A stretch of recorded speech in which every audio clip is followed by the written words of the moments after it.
Hello friends, welcome to my channel physics by Bajaj sir. आज मैं आपके साथ करंट इलेक्ट्रिसिटी क्लास 12th का सेकंड लेक्चर डिस्कस करने जा रहा हूं, जो आपको तभी समझ आएगा जब आपने लेक्चर 1 का वीडियो ज़रूर देखा होगा। तो यहाँ पे प्रीवियस लेक्चर में हमने डिस्कस किया था about the expression for drift velocity. जैसे कि आप जानते हैं ड्रिफ्ट वेलोसिटी का एक्सप्रेशन था Vd equals to e tau by m, where tau is the average relaxation time.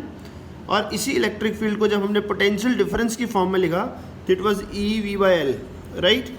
तो यहाँ पे एक बेसिक जनरल क्वेश्चन डेवलप होता है, वो क्या है, what will be the effect on the relaxation time and drift velocity with the increase in temperature. बड़ा इंपॉर्टेंट क्वेश्चन है। जैसे ही मैं टेम्परेचर को इंक्रीज करता हूँ तो ड्रिफ्ट वेलोसिटी और रिलैक्सेशन टाइम पे क्या फ़र्क पड़ेगा।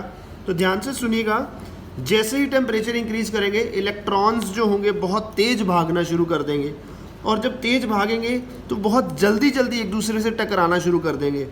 जब उनकी आपस में टकराहट जो होगी वो फास्ट हो जाएगी, मतलब उनका रिलैक्सेशन टाइम डिक्रीज कर जाएगा।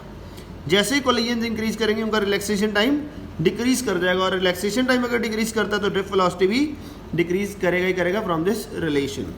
Okay, if potential difference is kept constant, ये वीडी में वी अगर कांस्टेंट कर देते हैं, then drift velocity is inversely proportional to the length of conductor and is independent of area of cross section. Point to be remember, ये conceptual questions में use होगा। अगला क्वेश्चन आता है 2 मार्क्स के लिए, बोर्ड के लिए, very important, that is the relationship between current and drift velocity. Consider किया एक एलिमेंट, एक वायर कंसिडर की जिसकी लेंथ है L, area of cross section है ए, इसके अंदर जो इलेक्ट्रॉन है उसका ड्रिफ्ट वेलोसिटी है वीडी। तो consider a conductor of length L and area of cross section A and small n with the number density. Number density का मतलब number of electrons per unit volume. तो volume of conductor क्या बनेगा, इस volume area into length. तो इस volume में कितने इलेक्ट्रॉन्स होंगे, तो number of electrons in this volume will be number density into the volume NaL। एक इलेक्ट्रॉन पे चार्ज अगर E है तो टोटल नंबर ऑफ इलेक्ट्रॉन्स में चार्ज कितना होगा, total charge will be NaLe, number of electrons into charge on electron, that will be the total charge. Current का formula होता है चार्ज अपॉन टाइम, NaLe/T। तो length upon distance upon time speed. तो ये वाला distance था, time उनका T था, तो यहाँ से बन गया ड्रिफ्ट वेलोसिटी, तो हमारा I इक्वल्स टू NaVd बन गया। तो अगर हम शॉर्ट फॉर्म में याद करना चाहे VENA, दैट इज V ना, रिलेशनशिप, राइट। तो अगला क्वेश्चन क्या बनता है इससे, क्वेश्चन है the order of drift velocity is very small. Drift velocity की वैल्यू बहुत कम होती है, 10⁻⁻⁴ metre per second almost. Then how does a bulb glows instantly when we switch it on. मतलब एक जब हम स्विच ऑन करते हैं तो एकदम से बल्ब कैसे जग जाता है। How we obtain large current from it. Drift velocity कम है तो एकदम से इतना ज़्यादा करंट, जैसे हाई अप्लायंसेस यूज़ करना है तो उसके लिए ज़्यादा करंट कहाँ से बन जाता है। तो यहाँ पे बड़ा इंपॉर्टेंट कॉन्सेप्ट है, since number density of electrons is very high. Conductors की बात कर रहे हैं तो उसमें नंबर डेंसिटी बहुत ज़्यादा होती है, that is 10⁻29 per metre cube. And on applying potential difference a strong electric field is setup, right, which travels with the speed of light, hence bulb glows instantly, उसी समय, तो with the speed of light, right। Since number density, second question का answer है, since number density is very high, so more charges will be there and more current, because current is directly proportional to the number of charges, right। अगला point, अगला concept आता है Ohm's law का। ये 10th का basic level था, 10th में आपने इसका बेसिक लेवल पढ़ा है, तो आज हम उसी बेसिक लेवल को कल एक्सटेंड करते चलेंगे। ओम्स लॉ क्या कहता है, like this law states that when physical conditions like temperature remain the same, current through the conductor is directly proportional to the potential difference applied across its two ends. तो V is proportional to I, ये proportional को equal to में convert करने के लिए V equals to IR कर दिया, that is electrical resistance है इसका नाम, right। तो यहाँ से ध्यान से देखिएगा, V अगर proportional to I तो VI ग्राफ कैसे बनेंगे, हमेशा स्ट्रेट लाइन ग्राफ बनेंगे। तो मैंने यहाँ से दोनों बना दिए, VI ग्राफ ये रहा स्ट्रेट लाइन, IV ग्राफ ये रहा स्ट्रेट लाइन। अगर ग्राफ आ गया स्ट्रेट लाइन ग्राफ है तो थीटा से इसका स्लोप बनेगा, तो इस ग्राफ का स्लोप होगा tan theta which is given by perpendicular upon base, that is V upon I। तो R क्या होता है, V अपॉन I। तो पोटेंशियल डिफरेंस, तो यहाँ पे VI ग्राफ का जो स्लोप होता है वो होता है रेजिस्टेंस, और IV ग्राफ का स्लोप होगा 1 by resistance, that is tan theta equals to I by V equals to 1 by R। तो मतलब जिसका स्लोप ज़्यादा होगा IV में उसके रेजिस्टेंस कम, और जिसका VI ग्राफ में स्लोप ज़्यादा होगा उसकी रेजिस्टेंस ज़्यादा। तो ये रहा एक क्वेश्चन, VI ग्राफ है, दो कंडक्टर्स हैं A और B, तो उसने कहा दोनों में से किसका रेजिस्टेंस ज़्यादा है, A का कि B का। सीधी सीधी सी बात है, जिसका स्लोप ज़्यादा उसकी रेजिस्टेंस ज़्यादा, बिकॉज ये वी आई ग्राफ है। तो स्लोप किसकी ज़्यादा है? जिसका एंगल ज़्यादा। θ1 इज ग्रेटर देन θ2, राइट। अगर θ1 θ2 से बड़ा है तो स्लोप ए का बी से बड़ा है, तो अगर ए का स्लोप ज़्यादा है तो ए की रेजिस्टेंस भी ज़्यादा होगी। क्लियर है? तो slope of V I graph is resistance, तो यहाँ से क्लियर होगा जिसका एंगल ज़्यादा उसकी स्लोप ज़्यादा, जिसकी स्लोप ज़्यादा उसका रेजिस्टेंस भी ज़्यादा होगा। तो resistance of A is greater than resistance of B. Fine. अब बात आती है इलेक्ट्रिकल रेजिस्टेंस होता क्या है और इसका ऐसा यूनिट है। ऐसा यूनिट इलेक्ट्रिकल रेजिस्टेंस का बनाया गया ओहम्स, जिसका सिंबल है ये। ओके, इलेक्ट्रिकल रेजिस्टेंस क्या है? Physical meaning, it is the obstruction offered by a material to the flow of current through it और flow of charges through it. Charge move करेगा, चार्ज को अपने अंदर से मूव कराने के लिए रुकावट पैदा करना, वो जो रुकावट है उसको रेजिस्टेंस कहते हैं। मैथमेटिकल डेफिनेशन क्या है? It is the ratio of potential difference across the ends of a conductor to the current flowing through it. R is V upon I. तो ये वाला रेशियो जो है वी अपॉन आई का हमेशा कांस्टेंट रहता है। ठीक है, ये R equal to V upon I, ये हमेशा कांस्टेंट रहता है, ये याद रखिएगा, right. V proportional to I, या ये वाला रिलेशन कांस्टेंट हमेशा नहीं रहता है, बट ये वाला रिलेशन हमेशा ही कांस्टेंट रहता है। तो यहाँ से 1 ओम का डेफिनेशन करेंगे। Resistance of a conductor is 1 ohm when 1 ampere of current is produce on applying 1 volt potential difference across it. Okay, अब resistance I Q, cause of resistance. जब मैंने एक वायर के क्रॉस पोटेंशियल डिफरेंस या battery लगाई तो electron सारे भागना शुरू हो गए एक पर्टिकुलर डायरेक्शन में ड्रिफ्ट वेलोसिटी के साथ, and during this motion they collide with each other. Electron की इलेक्ट्रॉन से टक्कर होगी, एंड एटम्स या आयंस ऑफ अ कंडक्टर, जो आयंस बनी है, इलेक्ट्रॉन बाहर निकलेगा तो आयन बन जाएगी, which opposes its motion and offers a resistance. ये जो रुकावट है, ये जो टक्कर हो रही है एक दूसरे के साथ, उससे इलेक्ट्रॉन का मोशन थोड़ा कम हो जाता है, जिससे रेजिस्टेंस पैदा होनी शुरू हो जाती है। ओके, यहाँ पे बात आती है factors on which electrical resistance depends. तो इलेक्ट्रिकल रेजिस्टेंस 4 चीज़ों पर डिपेंड करता है जी। पहला, लेंथ ऑफ कंडक्टर, लेंथ के डायरेक्टली प्रोपोर्शनल है। दूसरा, area of cross section of conductor, that is inversely proportional to A. Third is nature of material of conductor, कि नेचर मटेरियल किससे बना है, नेचर में इंसुलेटर है, कंडक्टर है, सेमी कंडक्टर है, अलॉय है, क्या भी है। And fourth is temperature, which is very important. तो ये दोनों फार्मूलाज को अगर हम कंबाइन करें, ये दोनों फार्मूलाज को कंबाइन करें तो फार्मूला बनेगा R proportional to L by A. ये प्रोपोर्शनल को इक्वल टू में कन्वर्ट किया तो यहाँ पे लगा दिया constant of proportionality called electrical resistivity called rho, that is specific resistance भी बोलते हैं इसको, राइट। तो यहाँ पे हम स्पेसिफिक रेजिस्टेंस को आगे कॉन्सेप्ट लेके चलेंगे। जैसे मैंने कहा R equal to rho L by A होता है, तो यहाँ से रो निकालेंगे तो that will be R A by L. अगर ए भी 1 हो, एल भी 1 हो, तो रो इक्वल टू आर आ गया। तो यहाँ से मैं इस फार्मूले से इस चीज़ से I can make the definition of electrical resistivity और स्पेसिफिक रेजिस्टेंस। लेंथ एल है, एरिया ऑफ क्रॉस सेक्शन ए है, तो इलेक्ट्रिकल रेजिस्टिविटी और स्पेसिफिक रेजिस्टेंस का डेफिनेशन क्या होगा? It is the resistance of a conductor of unit length and unit area of cross section. Unit मतलब होता है 1, राइट, जिसके लेंथ भी 1 हो और एरिया भी, क्रॉस सेक्शन भी यूनिटी हो, तो उसके लिए हम ये करेंगे, राइट। तो इसका ऐसा यूनिट क्या होगा?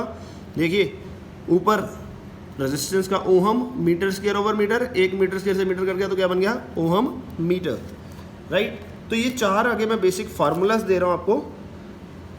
ये बेसिक फार्मूलाज है रेजिस्टिविटी के और रेजिस्टेंस के for different values. R equals to rho L by A, यहाँ पे लेंथ और एरिया की बात हो रही है।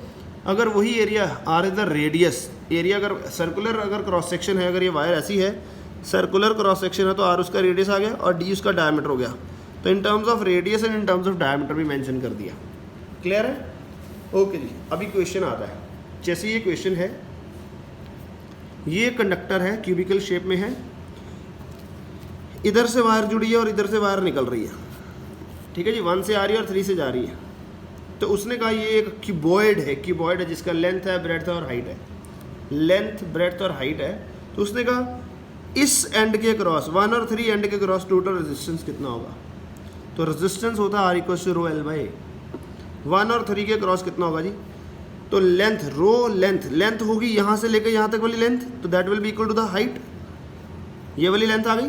तो rho length upon area of this shape, ये जो सरफेस है, that will be the area of cross section, right. तो ये क्या होगा? लेंथ इंटू ब्रेड्थ, ओवर आ गया एल बी। क्लियर हुआ? तो यहाँ से अगर रेजिस्टेंस निकालें इस कंडक्टर की, that will B row L by A. Okay, अगर मैं इधर से निकालता हूँ, 2 से जाके 4 से निकल रहा है करंट, तो कैसे होगा जी? 2 4 के लिए रो एल कितना होगा, यहाँ से लेके यहाँ तक का distance, that will be length L upon area of this, इसका एरिया क्या होगा इस प्लेन का, that is B into H. तो ये आ गई इसकी रेजिस्टेंस और इसकी रेजिस्टिविटी कांस्टेंट है रो। समझ पा रहे हो?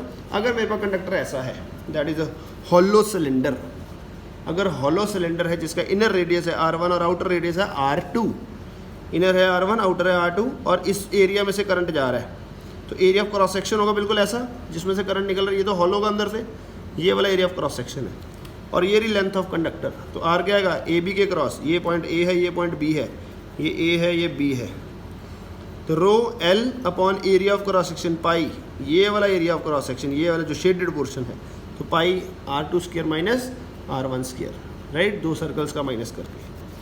ओके जी, आगे देखिए अगला बहुत इंपॉर्टेंट कॉन्सेप्ट है, लगभग बच्चे कॉन्सेप्ट में कंफ्यूज हो जाते हैं और गलत कराते हैं पेपर में। देखिए, a wire of resistance R is stretched, word देखना stretched, to double its length find its new resistance. जहाँ पे वर्ड आ जाए स्ट्रेच्ड, जहाँ पे वर्ड आ जाए बेंड, जहाँ पे वर्ड आ जाए कि हमने उसको मेल्ट कर दिया है, ठीक है, कंप्रेस कर दिया है, ये सारे के लिए एक ही कॉन्सेप्ट चलाएंगे। तो रेजिस्टिविटी कभी चेंज नहीं करती है, याद रखिएगा, जब तक हमने मटेरियल चेंज नहीं किया तो रेजिस्टिविटी चेंज नहीं होगी। ये वायर थी, इसको खींच के, इसको यहाँ से खींच के ये लंबा कर दिया, तो ऑब्वियसली जब एक वायर को खींचेंगे तो वो पतली होना शुरू हो जाएगी, ठीक है जी। तो यहाँ पे जब भी हम बात करेंगे इस तरह का कॉन्सेप्ट में, तो वॉल्यूम कभी चेंज नहीं करता है। जब हम मेल्ट कर रहे हैं, बेंड कर रहे हैं, स्ट्रेच कर रहे हैं, कंप्रेस कर रहे हैं, तो वॉल्यूम हमेशा सेम रहता है। ओके, तो यहाँ पे वॉल्यूम सेम होगा। वॉल्यूम का था area into length, area into length, A dash into L dash, right. Length क्या करती है, डबल। तो यहाँ पे बच्चे क्या करते हैं, सिर्फ लेंथ ही मानते हैं, एरिया को करते ही नहीं कंसिडर। तो ध्यान रखिएगा, अगर ओनली लेंथ लिखा है तो फिर लेंथ ही आएगा, एरिया नहीं देखना। बट यहाँ पे अगर एरिया लेंथ बोला है अकेला, तो एरिया का भी चेंज आएगा, तो वो काउंट करना है। तो पहले इनिशियल इसकी रेजिस्टेंस क्या थी, R equal to L by A. अब नई लेंथ क्या आ गई, डबल कर दी, तो नई लेंथ 2L। अगर वॉल्यूम सेम है तो नया एरिया आएगा उसका half the area of the previous, तो पिछले वाले का हाफ। तो नई रेजिस्टेंस क्या आएगी, rho L dash by A dash, L dash की वैल्यू 2L, ए डैश की वैल्यू A/2, तो नई रेजिस्टेंस क्या आ गई 4R। तो यही डायरेक्ट शॉर्टकट फॉर्मूला भी हम यूज़ कर सकते हैं, R dash equal to n square R for this stressed compress के लिए। यहाँ पे एन की वैल्यू क्या होगी 2, अगर यहाँ पे एन की वैल्यू 2 फिल करता हूँ तो ये सेम आंसर आ जाएगा, देखिए, ठीक है। अगर एन को 2 फिल करता हूँ तो ये सेम आंसर आ जाएगा, बिकॉज यहाँ पे डबल बोला। अगर ट्रिपल बोलता तो 3 बोलता, अगर ट्रिपल बोलता तो यहाँ 3 फिल करता, आंसर आता है 9R। Getting it? तो ये फॉर्मूला भी माइंड में नोट कर लीजिएगा साइड में। ओके, तो यहाँ पे रेजिस्टिविटी की बात की, तो resistivity depends upon nature of material and temperature. तो resistivity is constant for given material at constant temperature.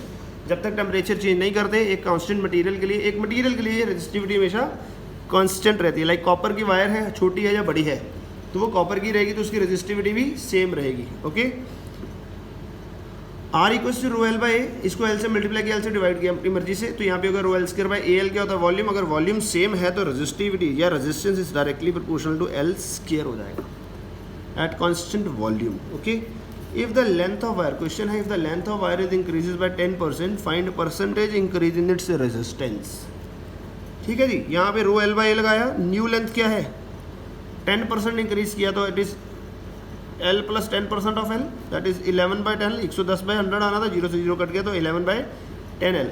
तो नई रेजिस्टेंस क्या आएगी, डायरेक्ट फॉर्मूला, ये वाला शॉर्टकट यूज कर रहा हूँ, ठीक है जी। It is 121/100 into previous resistance, ठीक है जी। अब मुझे क्या निकालना है, परसेंटेज चेंज, तो final minus initial upon initial into 100।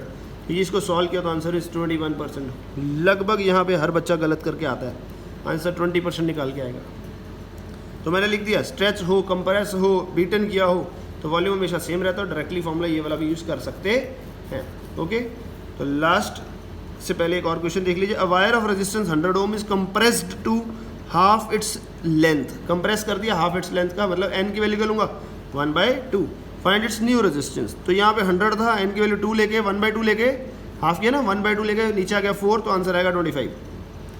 तो देख लीजिए, तो ये वाला फॉर्मूला या यही फॉर्मूला यूज़ करते हैं preferably, R dash equal to n square R, n की वैल्यू दिस, तो 100/4, answer is 25 ohms. One step में, एक ही स्टेप में हो गया जी, डायरेक्ट फॉर्मूला यूज़ करना था, एक स्टेप में हो गया। तो लास्ट क्वेश्चन देखिए, find current flowing in a conductor when electron move with the speed of this through a cross section of this if number density is this.